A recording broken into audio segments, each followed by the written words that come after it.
Hello, Brigadiers, and welcome to another exciting installment of Brigade in 5 minutes. If you've already seen our first installment, you've seen the process of installing Brigade with default options, which are not at all suitable for production. One of the things that makes those default options particularly unsuited for production is that they enable just one single root user account. So today we're going to walk through the relatively small amount of setup required for integrating Brigade with a third-party authentication provider. I'm going to start out by visiting our Quick Start documentation. You can find it easily at quickstart.brigade.sh. The first thing I'm going to do is copy the address of Brigade's Helm chart, including the version number. Over in my terminal, I'm going to type helm inspect values, and then I'll provide the URL and version for the chart. Then I'll redirect this output to a file called values.yaml. We'll open it in our editor.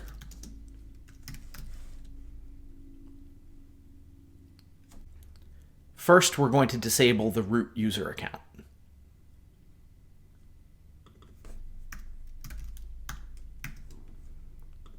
Next, under third-party auth, we need to select a strategy. GitHub is what we'll be using today, and perhaps we'll cover the other options in a future episode.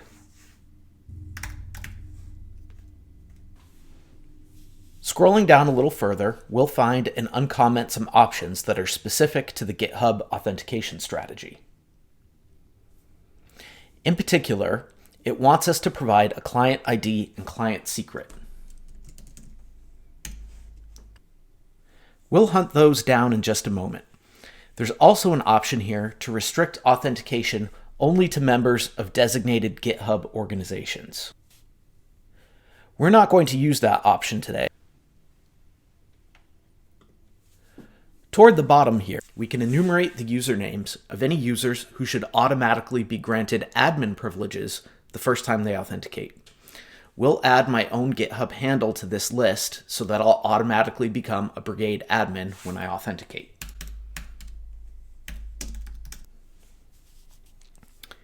We're done with this file for the moment, and we're going to switch back to our browser and visit my GitHub settings page. On this page, select Developer Settings, then OAuth Apps. We're going to register a new application. In the first text field, we need to provide a globally unique name for our application. I'm going to call it Brigade in 5 minutes auth demo. Under the homepage URL field, you should put a URL that can give users more information about the app. I think the Brigade homepage at brigade.sh is about as informative a resource as we can provide. Last, we need to provide an authentication callback URL. This is the base of a Brigade API server URL that GitHub will redirect the user's browser to in order to complete the authentication process. I'll be deploying Brigade in a local kind cluster that's already up and running, and my plan is to forward traffic from localhost port 8443 to the API server running inside my kind cluster. No matter where your API server lives, the path should always be v2 session auth. Now we'll click Register Application.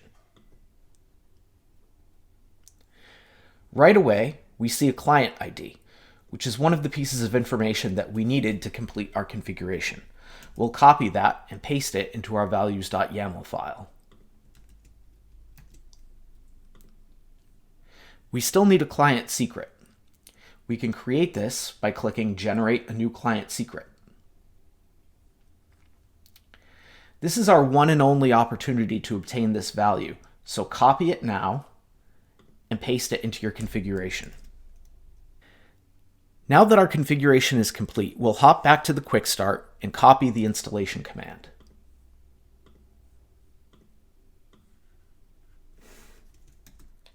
Now we're going to paste this command into our terminal and tack on the values flag and point it at the configuration file we just edited.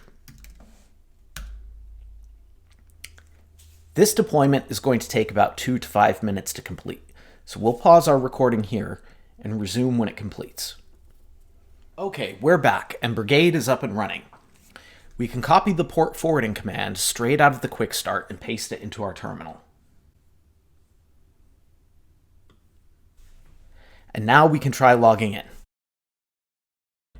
It's important to use the insecure flag because for the moment we're using a self-signed certificate. The command responds with a URL that we can visit to complete the authentication process. As a convenience, we can tack on the browse flag or simply -b, and our default browser will take us right to the authentication page. When we complete the authorization process, we're redirected to a splash page. This cert warning is to be expected because, again, we're using a self-signed certificate at the moment. So we can ignore this. And we see our beautiful splash page that says you are now logged in and may resume using the Brigade CLI. Back in our terminal, we can now type just about any brig command to verify that we are logged in. We'll list users. And as expected, we see my GitHub handle here because I am the only GitHub user that has authenticated to this API server so far. And with that, we're done for today. We'll see you on the next installment of Brigade in 5 minutes.